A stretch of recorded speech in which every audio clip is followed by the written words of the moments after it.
Olá, queridos! Estou aqui para fazer um comentário sobre a primeira bateria de questões que eu postei para a prova do Ministério Público do Estado do Rio de Janeiro.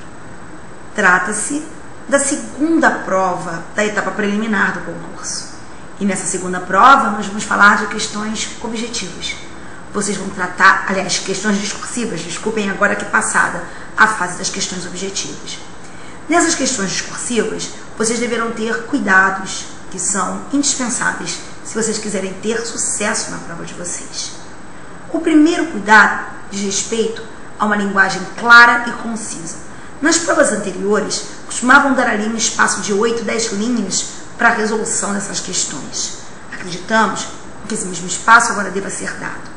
Então você tem que treinar para fazer a sua resposta em no máximo 8 linhas. Você deve ter muito cuidado. Você primeiro deve raciocinar, verificar o que você vai abordar e você assim evitar comentários desnecessários para garantir que na tua questão, na tua resposta, estejam aqueles comentários indispensáveis à sua prova. Para mostrar assim ao teu examinador que você domina essa matéria específica. Eu diria que você não deva fazer rascunhos. Já vi aqui no Rio de Janeiro, na minha experiência como promotora fiscalizadora de provas, quando eu ainda era chamada para fiscalizar provas, eu reparava que muitos candidatos acabavam por entregar provas incompletas porque tentavam fazer rascunho e depois passavam a caneta. Isso não é recomendável, porque em não sendo suficiente o tempo, a questão foi a lápis e ela não vai ser considerada. Outra coisa que você deve prestar atenção é com relação ao uso da língua portuguesa. Queridos, como eu disse nas dicas que eu deixei para vocês, erros crassos podem acabar levando à desconsideração total da tua resposta, ainda que ela esteja no conteúdo correto, ok? Então, sempre atentos para essas dicas, vamos resolver algumas das questões que eu coloquei aqui e que poderiam ser abrangidas na sua prova. Tá ok? Eu coloquei uma primeira bateria, mas eu prometo a vocês colocar ainda pelo menos umas 2 baterias de exercícios até o domingo da prova. Joinha? Então vamos lá. A primeira questão que eu deixei proposta na bateria de exercícios foi uma questão que diz respeito às diferenças entre princípios constitucionais legitimadores e princípios constitucionais limitadores do direito penal. Queridos, o que são esses princípios constitucionais limitadores e princípios constitucionais legitimadores do direito penal? Os princípios constitucionais legitimadores são aqueles que legitimam o poder de punir do Estado, o direito de punir do Estado. São aqueles que legitimam a tutela jurídico-penal, permitindo que o legislador incrimine determinadas condutas que são lesivas à sociedade, porque acabam violando bens jurídicos importantes da sociedade. Já os princípios constitucionais limitadores do direito penal dizem respeito ao ponto até o qual o direito penal pode ir. Ou seja, que situações podem ser consideradas criminosas pelo legislador. E assim, esses princípios constitucionais limitadores têm sempre como objetivo a proteção dos direitos e garantias fundamentais.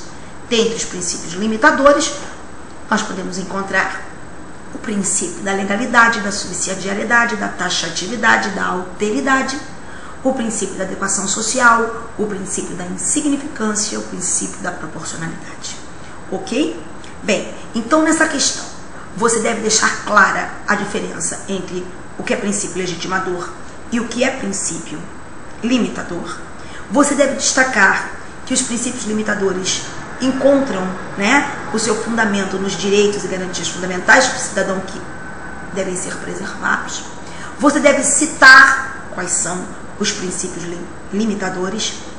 E também seria preciso que você citasse que os princípios legitimadores são os princípios da proteção penal eficiente, dos mandados de criminalização e dos mandados constitucionais de tratamento diferenciado. Se você disser isso, você sintetizar do seu jeito, porque cada um tem que achar o seu estilo, Mas abrangendo essas ideias, estará perfeita a sua resposta. Na segunda questão, eu pergunto o que são mandados constitucionais de criminalização. Mandados constitucionais de criminalização são comandos constitucionais que determinam que se incrimine uma determinada conduta, que o legislador infraconstitucional venha incriminar determinadas condutas.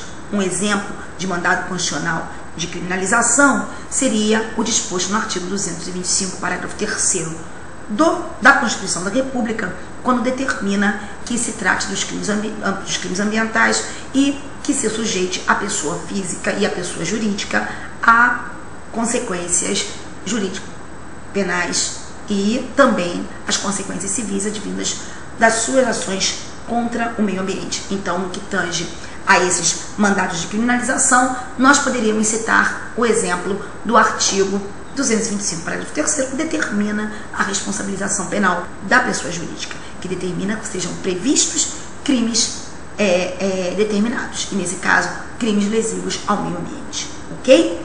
Pois bem, o que são mandados constitucionais de tratamento diferenciado? Essa é a terceira questão. Eu estou falando dessas três primeiras questões, eu acho de extrema importância, porque elas não costumam estar naqueles livros que nós estudamos com mais, aqueles livros que nós estudamos na maioria das vezes, aqueles livros aos quais nós estamos mais acostumados.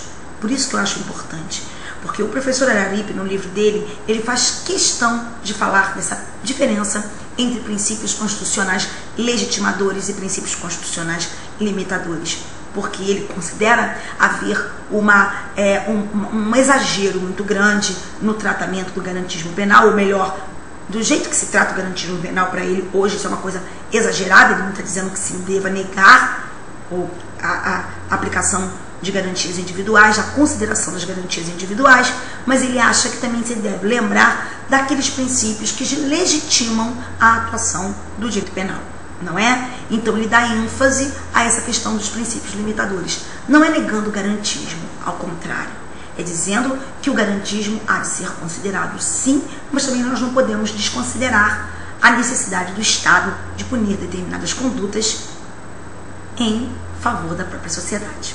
Ok? Olha aqui, ó. E o que seriam mandados constitucionais de tratamento diferenciado? São aqueles comandos constitucionais que, a exemplo do que acontece com o artigo 5º, inciso 43, determinam que se dê um tratamento diferenciado a determinadas hipóteses penais, como, por exemplo, a questão da tortura, do terrorismo, do tráfico, que a partir de agora eu vou chamar de TTT, e dos crimes hediondos, que determina que o legislador infraconstitucional dê um tratamento diferenciado para esses crimes, considerando a gravidade desses crimes, ok? Pois bem, então um exemplo de comando constitucional, de tratamento, de mandado constitucional, de tratamento diferenciado, seria o artigo 5º, inciso 43 da Constituição da República. Bem, uma outra pergunta que é feita é se os estados podem legislar sobre matéria penal. Podem sim, no que diz respeito a questões regionais, desde que exista autorização por lei complementar. Ok? Nessas hipóteses, o Estado pode legislar sobre matéria penal. Certo? Pois bem, um outro princípio que eu acho de fundamental, uma outra questão aqui que eu acho de fundamental importância, é a questão de número 8, 9 e também a questão de número 10. Todas essas três questões vão falar da aplicação, da possibilidade de aplicação do princípio da insignificância. É possível que nós apliquemos o princípio da insignificância no direito penal brasileiro? Queridos, na primeira edição do livro dele, o professor Araripe deixava claro que não concorda com a aplicação do princípio da insignificância, por dizer que o princípio da insignificância não encontra respaldo no ordenamento jurídico brasileiro. Mas acontece que nós não temos como negar a aplicação ao princípio, nós não temos como dizer que não se aplica o princípio da insignificância no direito penal brasileiro, se nós abrirmos aí a doutrina amplamente majoritária e se nós abrirmos também a nossa jurisprudência, inclusive a jurisprudência dos nossos tribunais superiores, ok? Então não há como remar contra essa maré, digamos assim. O princípio da insignificância, ele já está arraigado entre nós. É certo que ele é de proibida utilização com relação a determinados crimes, né? Mas a insignificância, como nós sabemos, ela afasta a tipicidade comportamental por afastar a tipicidade material do comportamento.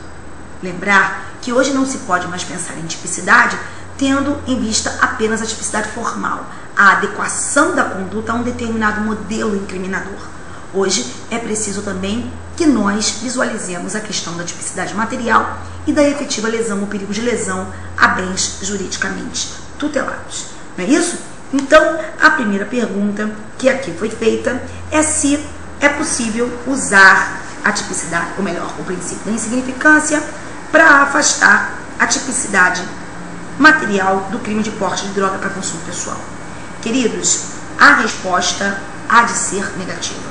Nós não admitimos a aplicação do princípio da insignificância no crime de droga, de porte de droga para consumo pessoal. E isso, inclusive, essa tem sido a orientação dos nossos tribunais superiores. E por quê? Então você tem que dizer na tua prova que não se pode aplicar o princípio da insignificância. Você tem que dizer na tua prova que nesse caso, essa é a orientação dos tribunais superiores. Você tem que dizer nessa prova que isso decorre da proteção jurídico-penal que encontramos na norma do artigo 28 da Lei 11.343, que define o porte de droga para consumo pessoal. Ou seja, você tem que destacar na tua resposta que esse crime se presta à tutela da saúde pública, que se trata de crime de perigo abstrato à saúde pública e que não se poderia alegar a insignificância para afastar a tipicidade comportamental. Deve-se, inclusive, salientar que a pouca ofensividade dessa conduta já restou considerada pelo legislador quando fez a previsão daquele crime, inclusive sem penas privativas de liberdade. Ok? No consoante, temos lá no artigo 28. Bem, agora ele poderia também perguntar para você que critérios vêm sendo adotados pelo legislador brasileiro para a aplicação do princípio da insignificância. Essa questão aqui eu deixei como pegadinha, porque a rigor não existem critérios adotados pelo legislador brasileiro para a aplicação do princípio da insignificância. Critérios existem que vêm sendo adotados pela jurisprudência dos tribunais superiores, em destaque pela jurisprudência do Supremo Tribunal Federal, para a adoção desse princípio. Não existem critérios adotados pelo legislador, porque na nossa lei penal não resta consagrado, não resta disciplinada a questão da insignificância. Tá ok? No Código Penal tal qual temos hoje, não há nada a respeito da insignificância. Certo? Então, a doutrina consagra e a jurisprudência utiliza o princípio. E quais são aqui os critérios que vêm sendo adotados pelo STF para a aplicação desse princípio de insignificância que afasta a tipicidade material e, portanto, a tipicidade comportamental? Bem, primeiro, quando houver a mínima ofensividade da conduta do agente. Segundo, quando não houver nenhuma periculosidade social da ação. Terceiro, quando houver um reduzidíssimo grau de reprovabilidade do comportamento. E, por fim, quando houver uma inexpressividade na lesão ao bem jurídico. Tá certo? Então, uma inexpressividade da lesão jurídica. E nesse caso aqui, esses são os critérios estabelecidos pelo Supremo Tribunal Federal que você há de considerar na sua prova. Tá certo? E eu acredito que se ele perguntar sobre a questão do princípio da insignificância, ele deva perguntar sempre no caráter de não utilização desse princípio, das hipóteses em que não se utiliza esse princípio. Ele vai dar ênfase às hipóteses às quais não se aplica esse princípio. Tá certo? Por exemplo, muito recentemente, pegando caroninha aqui no julgado do Supremo Tribunal Federal, o Supremo Tribunal Federal tratou da questão de uma pessoa que teve um disco, não lembro se foi um disco de ouro, um disco de platina, um artista que teve um disco de platina subtraído. E o Supremo Tribunal Federal não deixou que se aplicasse o princípio da insignificância, não concedeu a ordem em HC para trancar a ação penal por força do princípio da insignificância, por ter entendido o Supremo Tribunal Federal que a partir do momento em que aquele disco de platina se agrega o valor da conquista do artista, né? Todos os sentimentos que estão ali envolvidos, toda a luta, todo o merecimento, toda a consagração do artista, que não se poderia alegar o princípio da insignificância.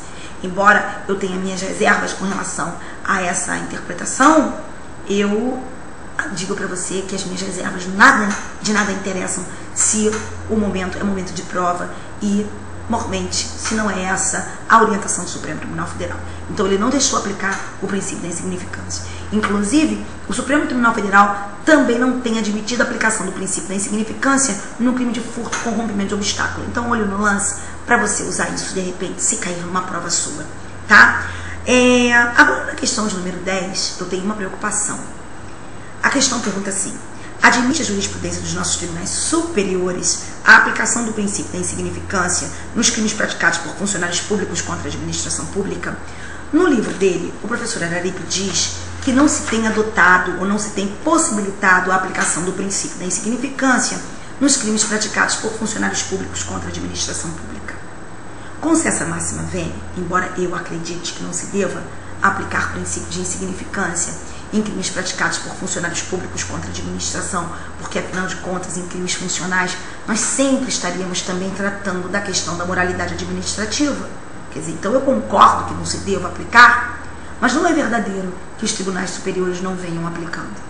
Ao contrário, o Supremo Tribunal Federal, ele vem aplicando com muita frequência este princípio no que diz respeito aos crimes contra a administração, no que tange, por exemplo, ao crime de peculato.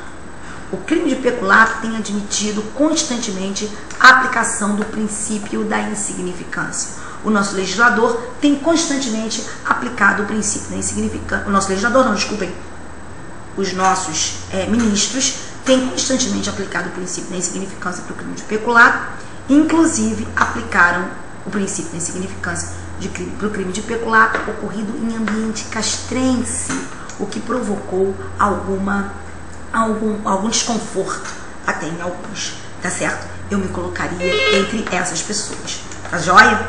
Agora, quando ele diz que não se aplica, na verdade não corresponde ao posicionamento das nossas cortes superiores no que diz respeito a essa matéria, ok?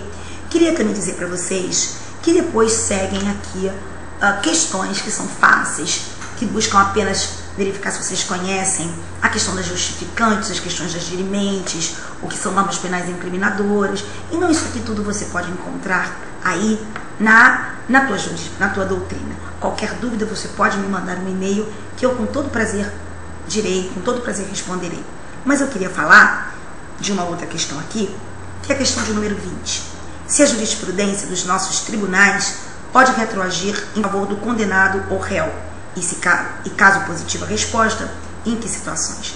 A jurisprudência, queridos, ela pode retroagir, segundo o nosso examinador do Ministério Público do Rio de Janeiro, segundo o entendimento majoritário, desde que seja para favorecer o acusado.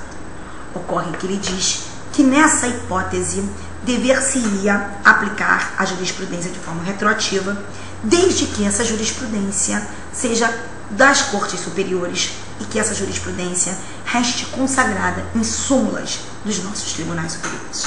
Ok? Pois bem, agora, na questão de número 23, pergunta se é possível a combinação de duas normas penais previstas no CPM com a finalidade de delas se extrair os seus aspectos benéficos, aplicando-os a um determinado caso concreto. A resposta para essa pergunta deve ser não, porque no Código Penal Militar vem expressamente proibida essa possibilidade. Lá no artigo 2º do Código Penal Militar, tá ok? Então dê uma olhadinha nisso.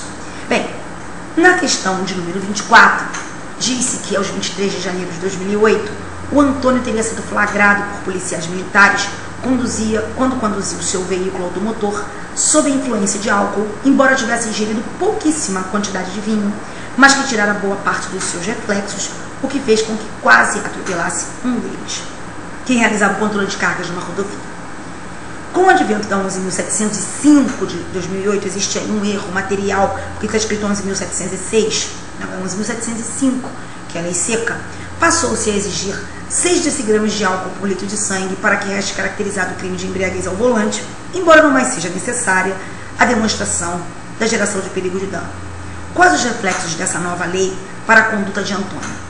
Queridos, Quando o Antônio praticou aquela conduta, não se exigia a quantidade mínima de álcool por litro de sangue, mas, por outro lado, exigia-se a causação de perigo de dano.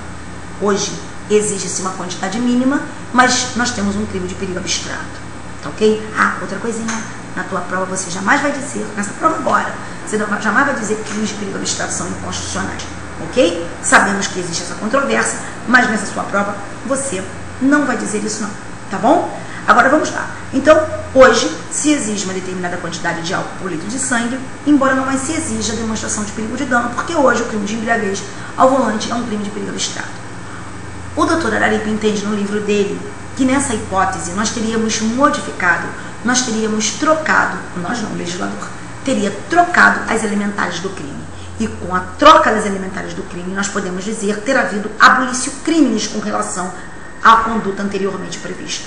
De sorte que deve ser declarada extinta a punibilidade do nosso amigo Antônio por conta da abolicio criminis nos termos do artigo 107, inciso 3 do Código Penal Brasileiro, né? Que define a abolicio criminis, a superveniência de lei posterior que deixa de considerar criminoso aquele comportamento como hipótese de causa extintiva da punibilidade.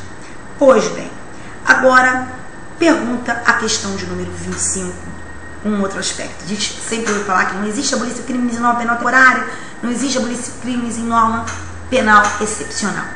Muito cuidado. A questão aqui vai falar sobre justamente essa matéria. E ela questiona se uma lei temporária ou excepcional que vier a suceder outra da mesma natureza e que venha a ser mais benéfica que a anterior, terá aplicação retroativa. Queridos, aqui a hipótese da aplicação retroativa vai depender do tipo de norma que tiver sucedido. Quero dizer, eu posso ter uma lei temporária ou excepcional que venha a suceder uma outra lei porque foram alteradas as condições político-sociais.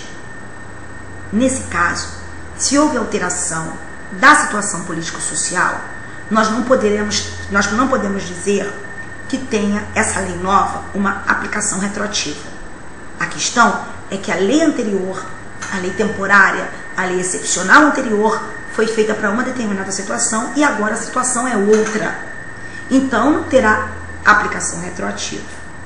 Porém, pode acontecer de não ter havido uma alteração das situações. Pode acontecer de o Estado ter decidido dispor sobre uma determinada matéria de uma forma mais racional. Ele dispõe sobre a mesma situação, sobre a mesma matéria, de uma forma mais equitativa, de uma forma mais racional. Se ele faz, nós devemos garantir a essa nova norma mais benéfica, uma aplicação retroativa. Tá ok? Então, hão de ser distinguidas duas situações. Houve alteração da situação político-social? Sim. Então, nesse caso, não se pode falar de aplicação retroativa. Cada norma serviu para disciplinar uma matéria. Agora, a questão é a mesma, a matéria é a mesma e houve apenas uma forma mais razoável de tratar da mesma situação, da mesma matéria? Sim. Então, se essa norma, ainda que temporária ou excepcional, é mais benéfica, deve-se, por determinação constitucional, garantir a essa norma uma aplicação retroativa. Bem, com relação a essa primeira bateria, essas eram as questões sobre as quais eu queria falar com vocês. Mas, novamente, me coloco à disposição para qualquer dúvida que vocês tenham. Tenham um excelente dia, excelentes horas de estudo e eu tô aqui torcendo muito por vocês. Que Deus abençoe cada um de vocês, viu? Um beijinho e fiquem com Deus.